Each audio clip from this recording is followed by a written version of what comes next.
ገባላችኋለሁ። ሁሌ ደግሞ አንተ የምትለው ነገር አለ። አንድ ሰው ሚውት ያደረጋችሁ የምትለው ነገር ስላለ አንተን ተከትዬ እኔም አንድ ሰው ሚውት ያደረጋችሁም ቃል ገባላችኋለሁ ብዬ ብለምናቸው ብሰራቸው አይመጡም። እምቢ አሉኝ። ግደላቸው አይመጡም። እኔ ስለማወቃቸው ነው። ከዚህ በፊት ቴሌግራም ላይ አንድ ሰው ነው የላከልኝ። ታላላቅ ሰባኪዎቻቸው እዚህ ማለት ነው። በቃ ሂደን እንጠይቅ ከሱ ፊት የሚል ነገር ሲያነሱ ኮሜንት ላይ ልጆቻቸው ሁሴን ቤት ገዝት ላይ እንዳትገቡ እያሉ ያስፈራሯቸዋል። መምህሮቻቸው ነው። የብሬ ነው የምላቸው። እዚህ መጥተው ከጠየቁ መልሳቸውን እንደሚያገኙ ያውቃሉ። መልስ አገኙ ማለት ከታች ያለው ምዕመን ያምንባቸዋል፣ ይሰልምባቸዋል። እዚህ መጥቶ አንድ ሰው ስለ እስልምና ታችቶ ወይ ሰልሞ ነው የሚወጣው፣ ወይ ስለ እስልምና ያለ ግንዛቤ ተስተካክሎ ነው የምትወጣው።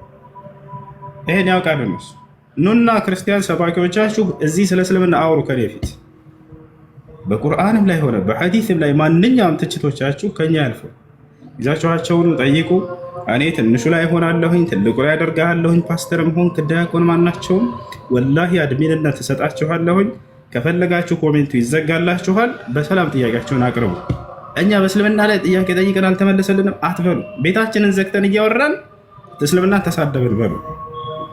ኑና ከሙስሊሞች ፊት ጥያቄዎቻችሁን አቅርቡ። እናንተ እኔ ወላሂ አድሚን አደርጋችኋለሁ። አንድ ሁለተኛ፣ እኔ ትንሿ ላይ ይሆናለሁ፣ እነሱ ትልቁ ላይ ይሆናሉ። ሶስተኛ፣ ገልጣችሁ የምትናገሩት እንዳው ካለ በእውነት አስተምሩ። እዚህ ከፍታችሁ ወላሂ የራሳችሁ ፍልስፍና እንደሆነ የዛኔ ትረዳላችሁ። ቁጥር ሲጠቅሱት አይቼዋለሁ አይደለ?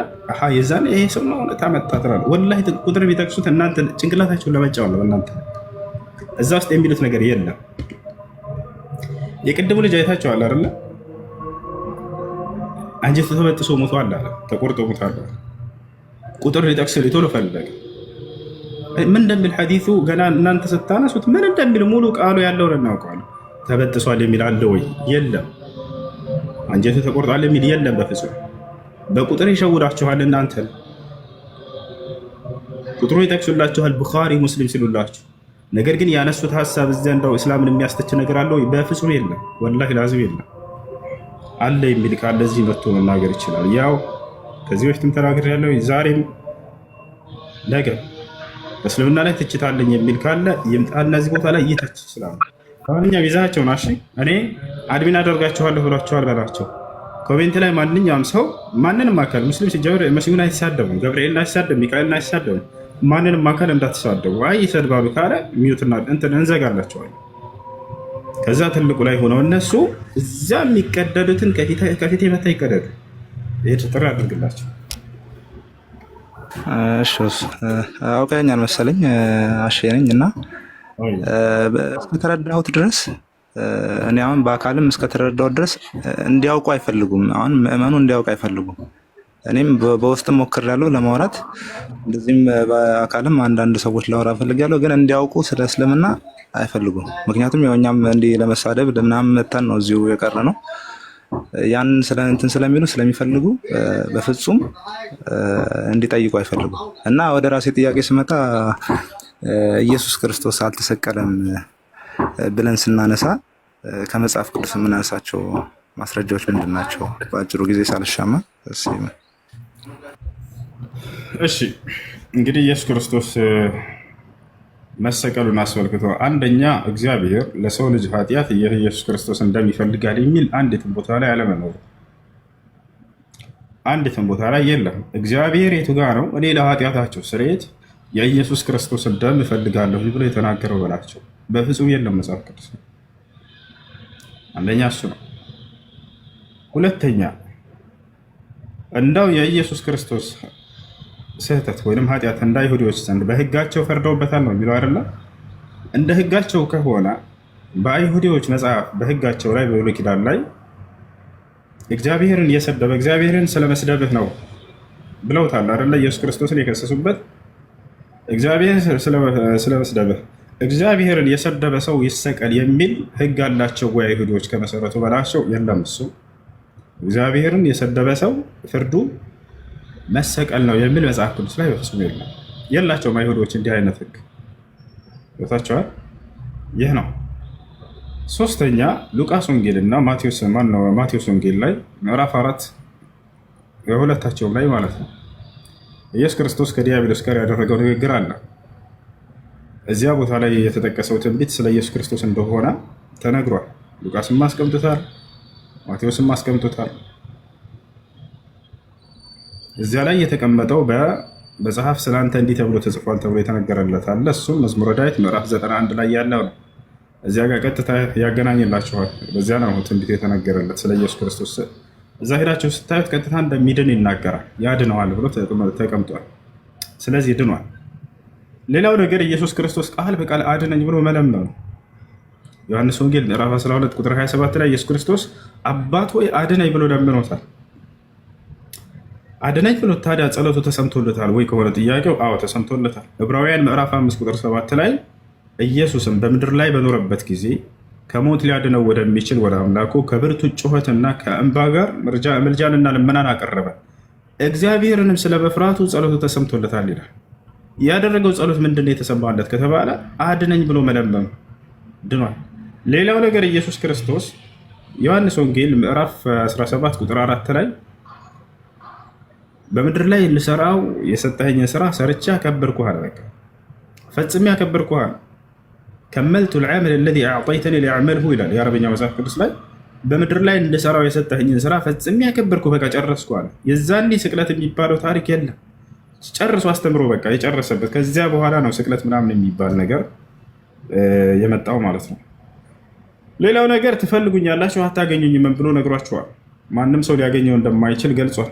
አይ አግኝተው ሰቅለውታል ማለት ክርስቶስን መቃወም ነው። ሌላው ነገር የመጨረሻው ኢየሱስ ክርስቶስ ሐዋርያቶችን ምን ብሏቸዋል? በዛሬዋ ሌሊት ሁላችሁም ስለ እኔ ትሰናከላላችሁ፣ ሁላችሁም እያንዳንዳችሁም ወደ ቤቴ ጥላችሁኝ ትሄዳላችሁ፣ ዳሩ ግን የላከኝ ከእኔ ጋር ነውና አይተወኝም አላቸው። እንዳለውም ሁሉም ጥለውት ሸሹ። የላከኝ ከእኔ ጋር ነው፣ ከዚያስ አይተወኝም አላቸው። ያ የተሰቀለው አካል ትተኸኛል እያለ የሚናገር አካል ነበር። አምላኬ አምላኬ ሆይ ስለምን ተውከኝ ብሏል አይደለ? ክርስቶስ ግን ቀድሞውን ብሏል፣ እኔም በፍጹም አይተወኝም አምላኬ ብሏቸዋል። ታዲያ አይጋጭም ወይ? አይተወኝም ብሎ ከተናገረ ትቶታል ወይ? በፍጹም አልተወው። ያ ግን የተሰቀለውን ብሏል፣ ስለምን ተውከኝ እያለ መተውም በስሞታ መልክ አቅርቧል። ትተኸኛል እያለ ተናግሯል። ያ ሌላው ነገር ኢየሱስ ክርስቶስ ጸሎቱ ተሰሚነት ያለው አካል ነው። ይህ ልታውቁ ይገባል። ኢየሱስ ክርስቶስ አልዓዛርን ባስነሳ ጊዜ አባት ሆይ ስለሰማኸኝ አመሰግንሃለሁ፣ ሁልጊዜም እንደምትሰማኝ አውቃለሁ አለ። ሁልጊዜም እንደምትሰማኝ አውቃለሁ። ታዲያ ምን ብሎ ለምኖታል ከተባለ አድነኝ፣ ለዚያውም እያለቀሰ የደም ነጠብጣብ የሚመስል እንባ እስከ ወርድ ድረስ ከሰውነቱ መጽሐፍ ላይ ነው። ይሄንን ብሎ ያን ሁሉ ለምኖ አድነኝ ብሎ ጸሎት አድርጎ ምናምን አላዳነውም፣ አልሰማውም፣ አስገድሎታል ማለት ይሄ ክርስቶስን መቃወም ነው። ሁልጊዜም ትሰማኛለህ ያለው አልሰማውም፣ እሱም ግን እያለን እየተቃወም ነው። ይሄ ነው። ወደ መስጅድ ልሄድ ነው። ኢብሮ መታለች። ኢብሮ ቀጥልላቸው። እሺ ሶስት ጥያቄ ነበረኝ። አሰላሙ አለይኩም። ወአለይኩም ሰላም ወራህመቱላሂ ወበረካቱ። ወደ መስጅድ ልሄድ ነው። እሺ ቶሎ በይ። ሶስት ጥያቄ ነበረኝ። አንደኛው ፀጉር መቆረጥ እንዴት ይታያል? ለሴት ልጅ ካፊርን ለመመሳሰል ሳይሆን ስለሚያምርብኝ ብቆረጥ ምን ችግር አለው?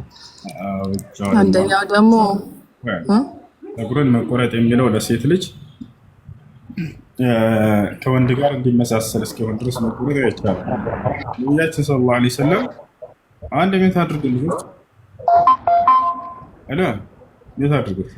ነቢያችን ሰለላሁ ዐለይሂ ወሰለም ነሃ ረሱሉላህ ሰለላሁ ዐለይሂ ወሰለም አን ተተሸበሀ አልመርአ بالرجال وأن يتشبه الرجال بالنساء ሴቶች በወንዶች እንዳይመሳሰሉ ወንዶችን በሴቶች እንዳይመሳሰሉ ብለው ነብዩ ሰለላሁ ዐለይሂ ወሰለም ከልክለዋል። እሺ እና ስለዚህ ወንድ ልጅ ነው ይሄንን ፀጉሩን የሚቆረጠው ከእርሱ ጋር በመመሳሰል የወንድ ፀጉር እስኪመስል ድረስ እንደዚህ መቁረጥ አይቻልም። ነገር ግን ሴት ልጅ ፀጉሯን መቁረጥ የምትችልበት ጊዜ አለ ወይ ከተባለ አዎ አለ። ለምን? የነቢዩ ሰለላሁ ዐለይሂ ወሰለም ሚስቶች እናታችን ዓኢሻ ስለቆረጡ ትንሽ ነች ግን የቆረጧት ምክንያትም አለው። ምክንያት ምንድነው? ዑለሞች እንደተናገሩት በጣም ረዝሞ ካስቸገራት፣ በጣም ረዝሞ ለመንከባከብ በጣም ጊዜ የሚወስድባትን ነው። ከዒባዳ አንጻር ቤተሰብ አለ፣ በጣም ረዝሞ የሚያስቸግራት ከሆነ አንደኛ፣ ሁለተኛ በጣም ረዝሞ ቅባት አይኑራት የምችልች ያን የምትንከባከብበት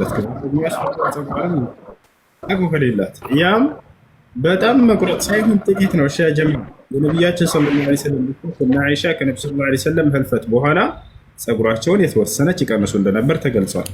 ገብታችኋል አይደለ? ያ ነው። ነገር ግን አሁን ጥያቄው እኛ ኢትዮጵያኖች ፀጉራችን እንዴት ነው? ፀጉሯ ወርዶ ከጆሮዋ በላይ ከሆነ መቁረጥ አይቻልም። በጣም ረዝሞ ካስቸገራችሁ ነው። ገብታችኋል አይደለ? እንደነታቸው ያሻ እነዚህ በጣም ረዝሞባቸው ስለነበር የተወሰነች ጫፏን ነካ አድርገው እንደነበር ተገልጿል። ሌላ ጥያቄ አለሽ?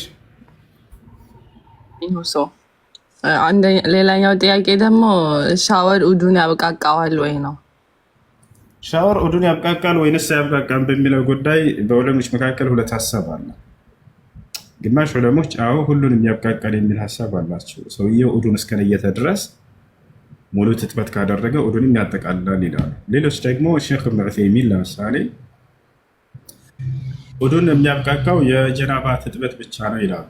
የጀናባ ትጥበት ሰውየው ከጀናባ ባልና ሚስት ግንኙነት አድርገው ወይም ሰውየው በህልሙ ጀናባ ሆኖ ከሆነ ሲታጠብ ጊዜ ኡዱን ከለየተ ትጥበቱ ኡዱን ያጠቃልላል የሚል አላቸው። ሌላው ትጥበት ግን ኡዱ ያስፈልገዋል ይላሉ። ሰውየው ለምሳሌ አዲስ ልብስ ለመቀየር ብሎ ቢታጠብ ወይ ሙቆት ቢታጠብ ወይ ለበዓል ብሎ ቢታጠብ ቦታቸዋል ወይ ጁምዓ ነውና ብሎ ቢታጠብ ኡዱ ለብቻው ያስፈልገዋል የሚል አላቸው ማለት ነው። እና ይሄ ነው ትክክለኛ።